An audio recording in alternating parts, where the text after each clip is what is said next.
leaders of big business are America's persecuted minority, that they will be subject to any kind of abuse, that if it happens to anyone else, there will be some real public outcry. Does the life of a CEO matter? After the murder of Brian Thompson, the CEO of a health insurance company, our culture gave the answer, no. CEOs' lives don't matter. The lives of business executives are expendable. Because after the murder, we saw all this flooding of social media with messages celebrating the murder, with messages of hate towards the business executive, messages of admiration towards the killer. The argument goes something like this, that health insurance companies deny claims by people who are in need. Health insurance companies are so expensive because they're for profit that many people cannot afford a health insurance. Therefore, the killing of a representative of such an immoral institution might be something which is justified. Let us see some examples of this attitude in the culture. Here is a tweet by a professor at Columbia University. Today, we mourn the death of UnitedHealthcare CEO Brian Thompson, gunned down. Today, we mourn the deaths of the 68,000 Americans who needlessly die each year so that insurance company executives like Brian Thompson can become multimillionaires.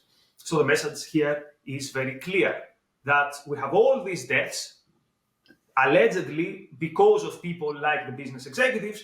Therefore, there is no reason to mourn for this one death. Reminds me that line in We the Living where the commissar says to Kira, what is the death of one aristocrat when 100,000 workers died in the Civil War? Now let's hear from the editor of Current Affairs, who is also a writer at The Guardian, Nathan Robinson, commenting on an article which is reporting the celebrations after the murder. He says, live your life in such a way that people will be sad when you die. And you get the message. People are not sad, of course, for the death of the CEO. Therefore, he should have done some introspection. Of course, he can't because he was murdered. Then we have the more moderate takes. Then we have the line which usually goes something like, of course, I condemn the murder, but. And of course, the important thing is what comes after the but. So let's hear from Senator Elizabeth Warren. Violence is never the answer, but people can be pushed only so far. This is a warning that if you push people hard enough, they lose faith in the ability of their government to make change and so on and so forth. Notice, people, this is a warning.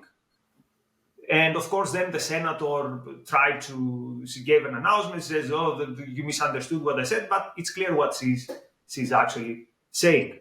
And this is the essence of terrorism, right? Like someone commits an act of violence in order to scare other people. Then we have a similar reaction by Alexandria Ocasio-Cortez. This is not to say that an act of violence is justified, but I think for anyone who is confused or shocked or appalled, they need to understand that people interpret and feel and experience denied claims as an act of violence. What is the Congresswoman telling us here? That on the one hand, you have the violence of the gunman, of the killer, and on the other hand, you have the violence of insurance companies. Therefore, what we have here is violence versus violence. It's maybe like when the mafia shoots it out. So maybe not much to see here. And I will finish with this. This is a title by the BBC. So this is the BBC, right? This is not like a communist fringe blogger commenting on this outpour of hate on social media. And the BBC says, killing of insurance CEO reveals simmering anger at US health system. And I want you to think of this scenario, people.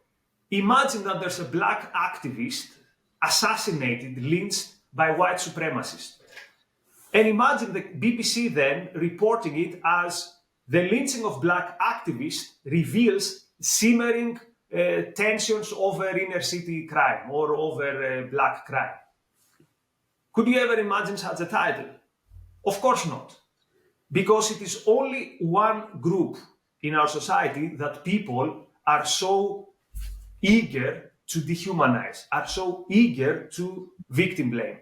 And that group is the rich, the successful, the 1%, the businessmen and businesswomen, however you want to call it. And today, in the podcast of the Ayn Rand Institute with Onkar Ghate, we will ask this question. Why is it that CEO lives don't matter? Onkar, what are your first thoughts?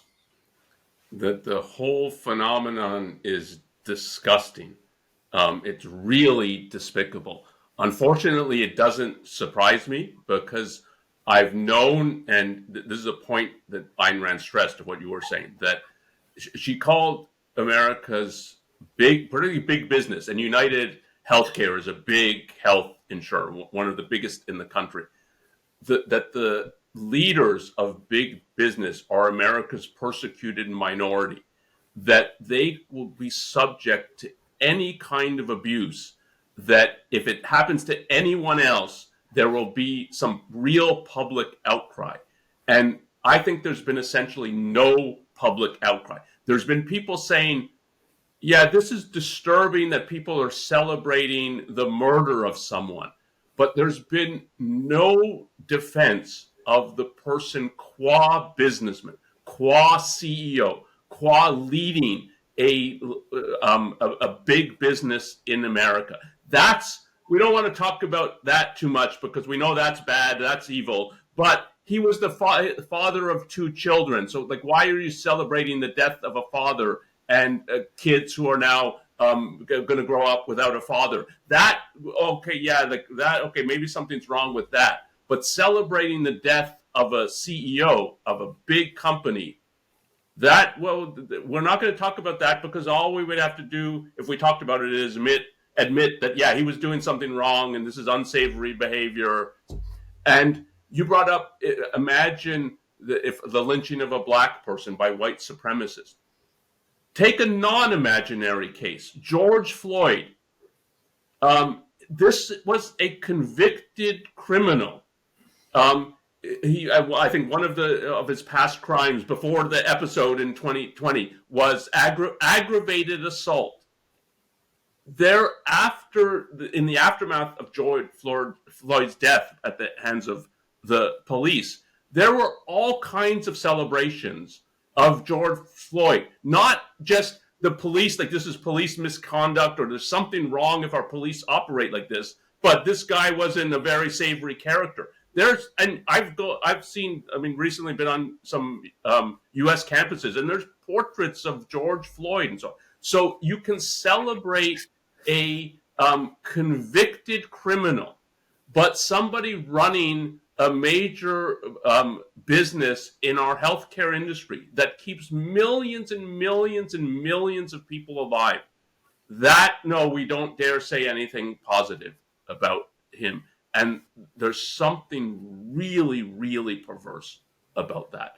And we can talk about what it means to run a company like that, but that nobody will defend him qua CEO of a health insurance company as though they're obviously villains. That tells you something significant and substantial about our culture. So let's unpack this, Onkar. There would be hate towards the rich and the successful CEO, even if you were a CEO, let's say, of a technology, of a software company provider. But it's particularly hateful because he's a health insurance CEO. So what is it about the health insurance business that makes this vile hatred even, it exaggerates it to that degree? So the first thing to say about the healthcare industry in the United States, like everywhere else, it is not free. It is not private enterprise or private industry.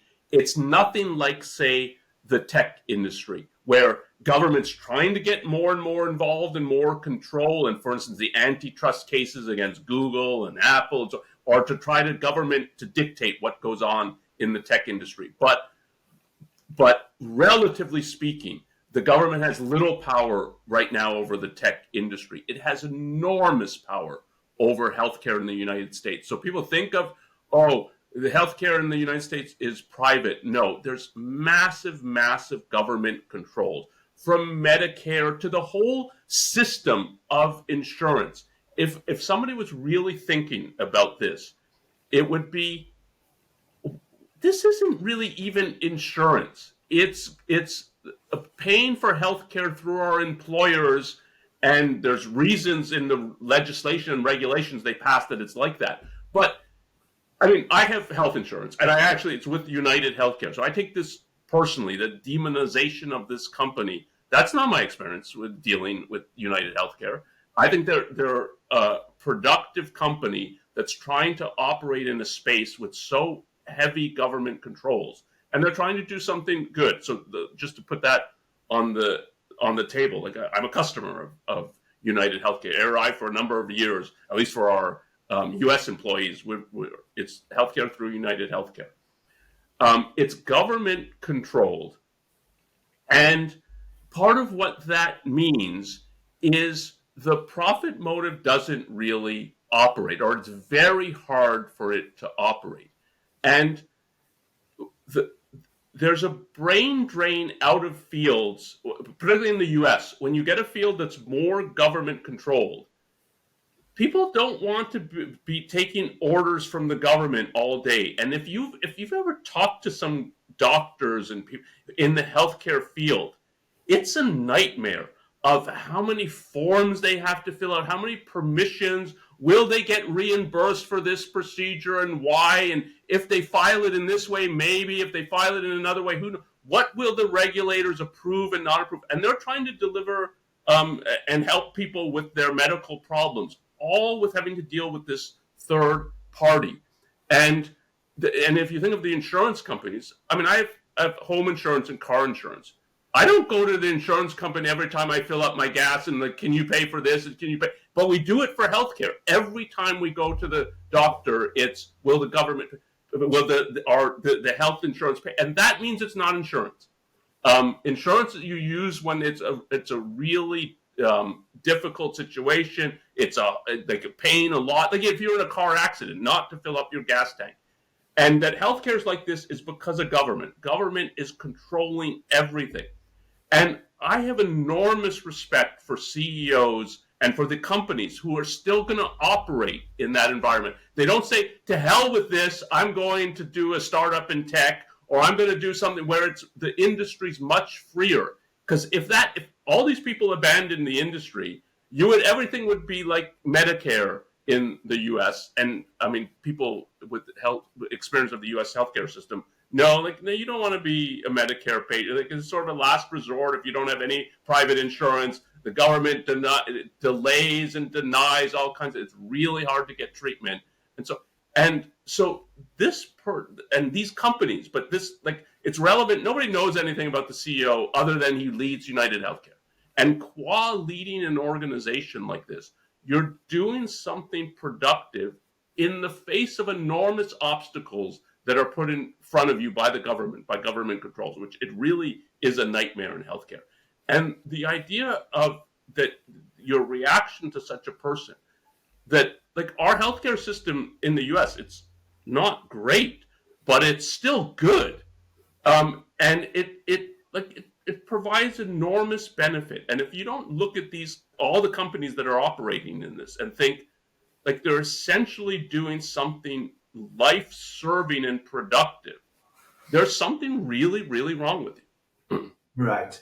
And one of the most distasteful comments I'm hearing these days is, look, this outpouring of hate by people shows that it's time to move to a different healthcare system, a system where we have something closer to Europe. Of course, I'm living in Europe, and I can tell you people, this is definitely not what you think and not what you'd want. But it reminds me a bit on the aftermath of October 7th, when all these people would say, okay, now it's time to recognize an autonomous Palestinian state, as if making October 7 the National Liberation Day. And I see something similar in terms of cynicism, that the use of violence that's actually a blackmail, that you can sense in the air this almost threatening atmosphere that you see people are angry, so you better, now is the time to move towards this new model. And of course, the model they want at the end of the day is a model that will disassociate the pursuit of profit from the healthcare industry. And the idea is that there are some things that are too important for profit. And one of these things is the human life.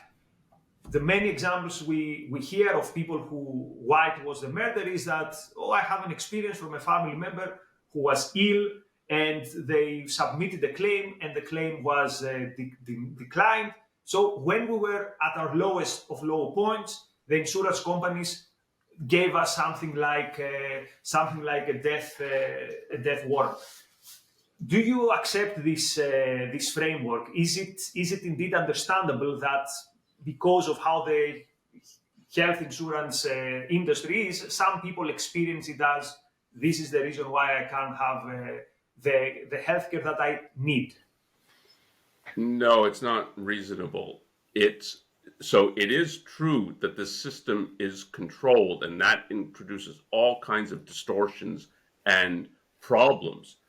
If the reaction wasn't, we're going to gun down CEOs, it's we're going to try to free them so they can be more productive and produce more. That's a genuine reaction. The idea that they're the problem rather than the solution is perverse. That is, that these companies and CEOs, that they're the problem rather than the solution, and what we need to do is unshackle them and unshackle doctors and innovators in healthcare.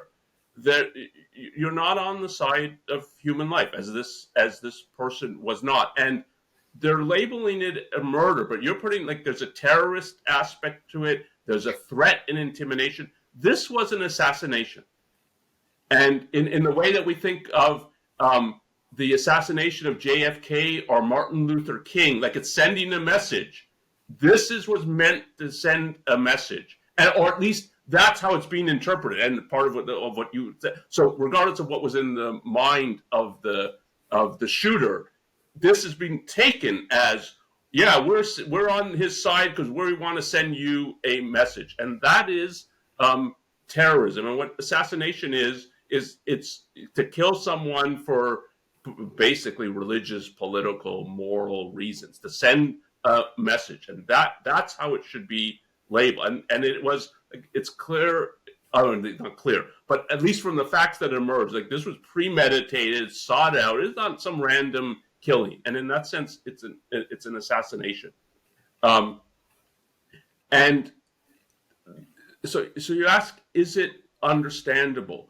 What would be understandable if you really thought these big healthcare insurance companies, they're corrupt, they sign contracts but never uphold them? Start your own health insurance company and do it well and honestly, and we're going to honor our contracts. And you would, if you were right about this, that all the other ones were corrupt, you would win enormous amount of business if that were actually the situation. And the fact that nobody does that, and they wouldn't succeed in doing it, tells you that the diagnosis of the problem, that they're all corrupt, is BS.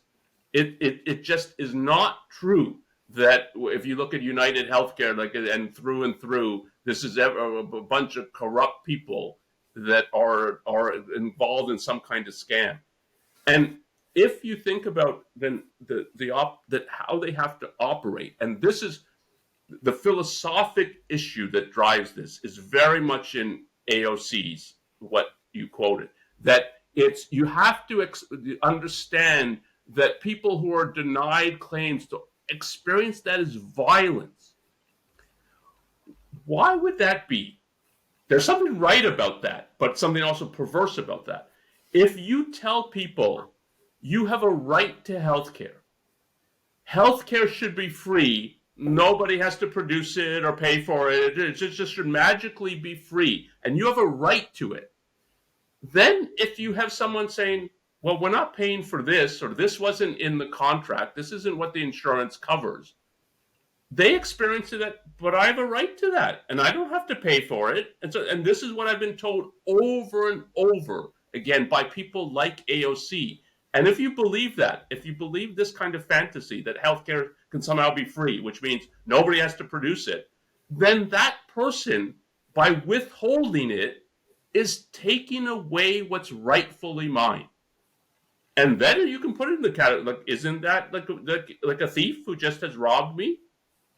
And this in the end is the kind of philosophic view that makes it plausible that, yeah, those people are oppressing me, and it's like they're using force against me because I have a right to all of this, and somehow it doesn't materialize for free.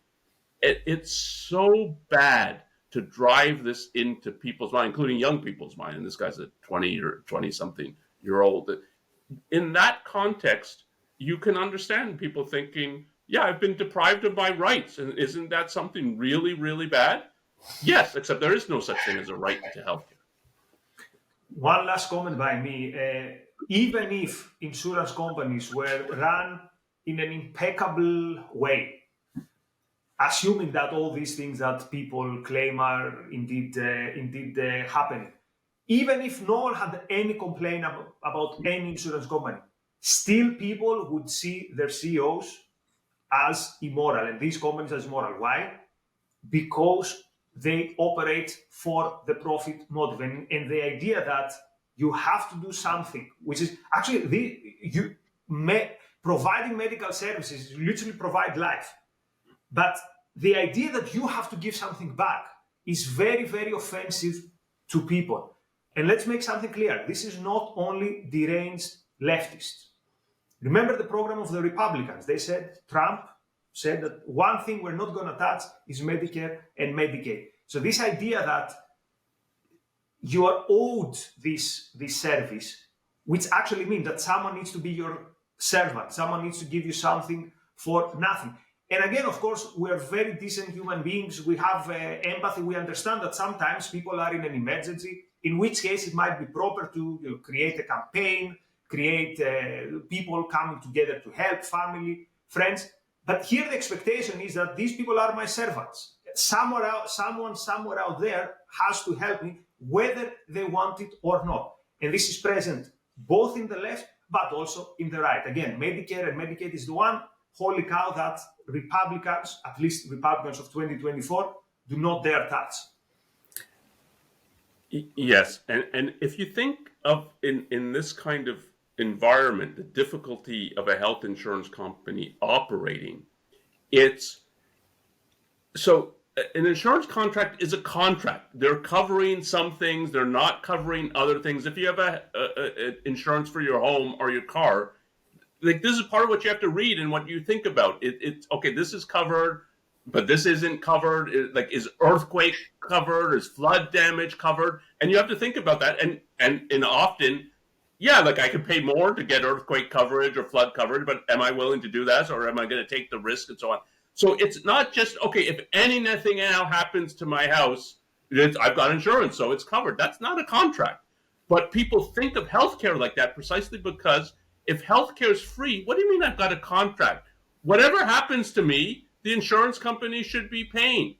If that were the case, insurance companies would go out of business. If the contract doesn't mean anything, it's like any calamity you face, we're going to pay and keep paying for whatever treatment you use. That you can't have a business like that, and you couldn't run home insurance like that. You couldn't run car insurance like that, and you can't run healthcare insurance like that. So that's one phenomenon of why, from the perspective of the consumer, if you've driven into their head, you've got a right to this for free, then they're going to demand anything. And so the insurance company has to be really wary. Like, yeah, but is this covered? Like, why is this person asking for this? And so, and in that context, the person will expect, but you're denying me, but I have a right to this, and so on. So that's part of when they deny everything. Part of the meaning of it is, well, everything should be free, and they're not giving it to me for free. That's not what real denial means. If like a breach of contract, if that's what. And then the second is there's so much fraud that the insurance company has to like. Is this a legitimate claim? And I've known people who've worked on the legal side of insurance companies and so on. There's an enormous amount of fraud. If you just see for after COVID, all the claims and the government, like the government's own admitting of this, it's like in the billions of dollars of fraud. And so again, for a company to operate, they have to think a lot about, is this a legitimate claim or is this fraudulent?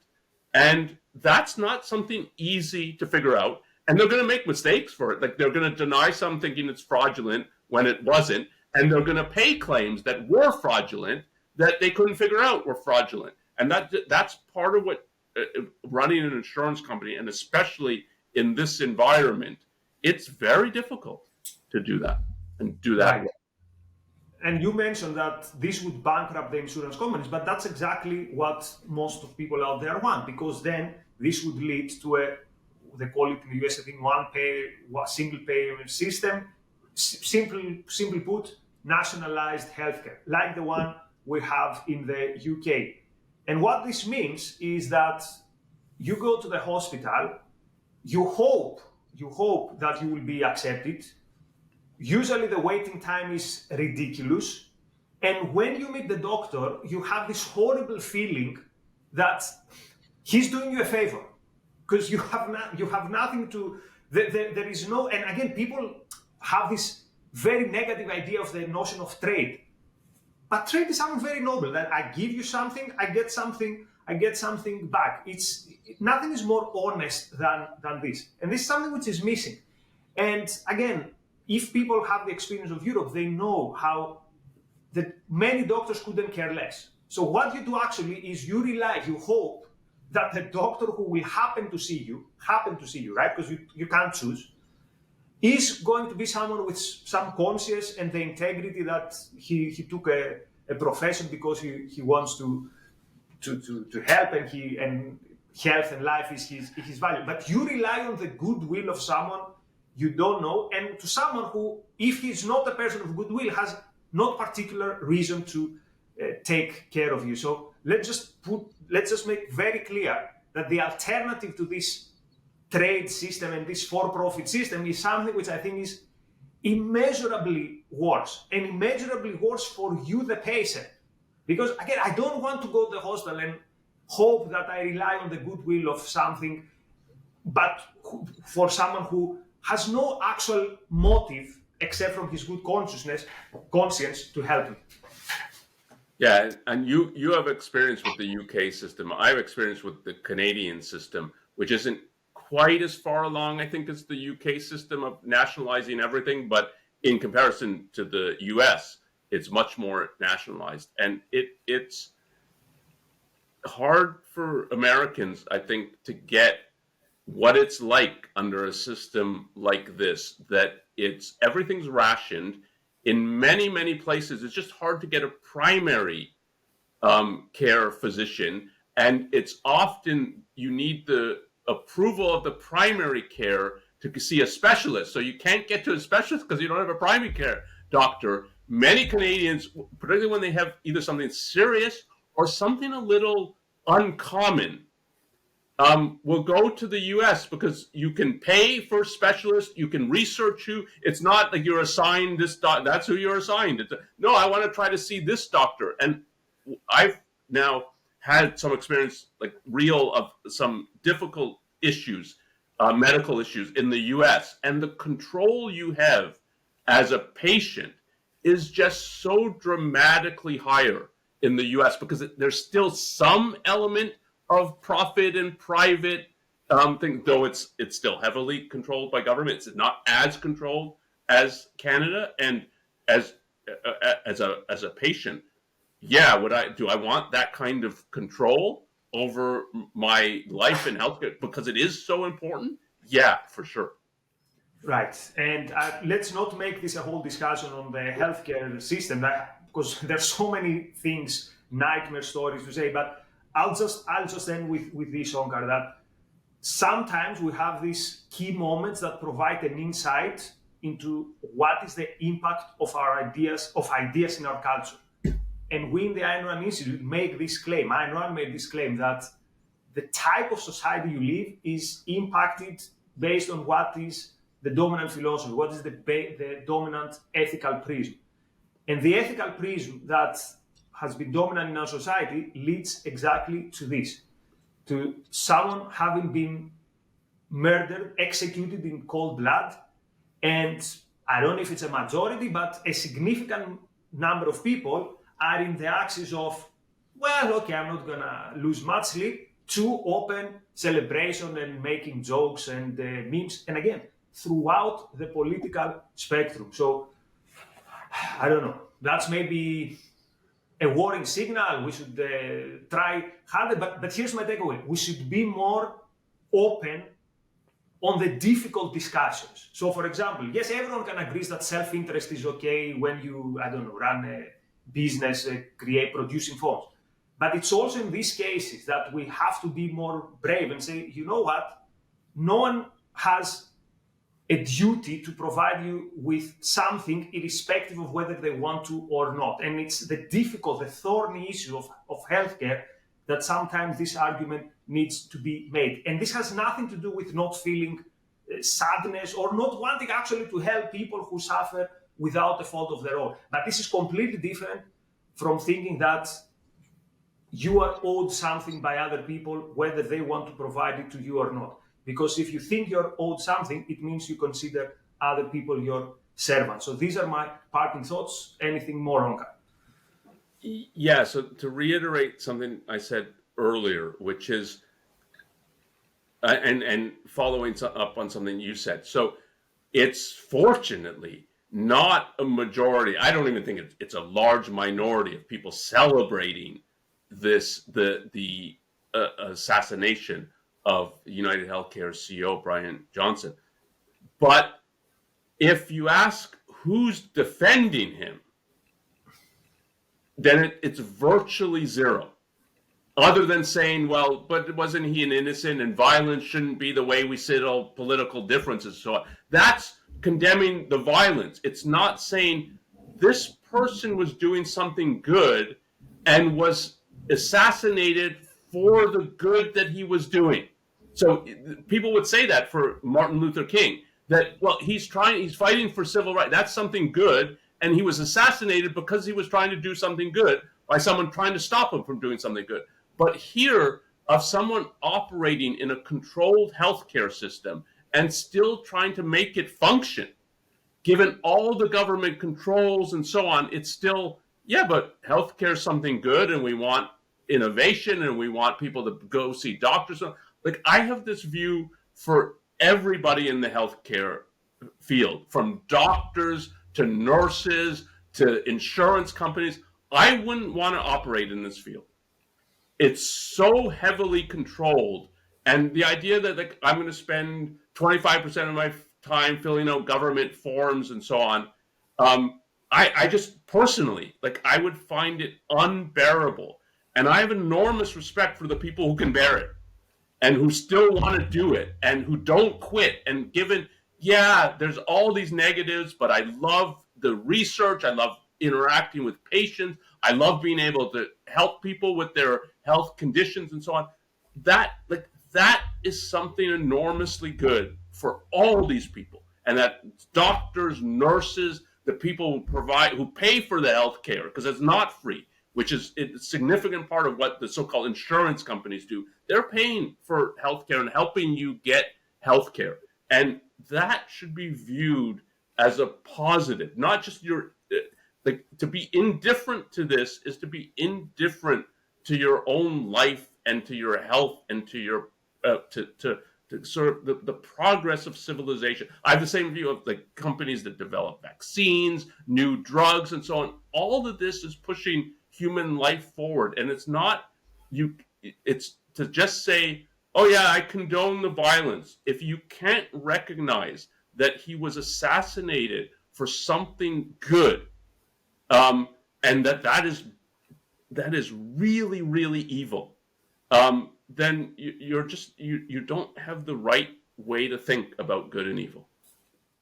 This is the type of unique insight people you only get in the podcast of the Ayn Rand Institute. Thank you for being with us.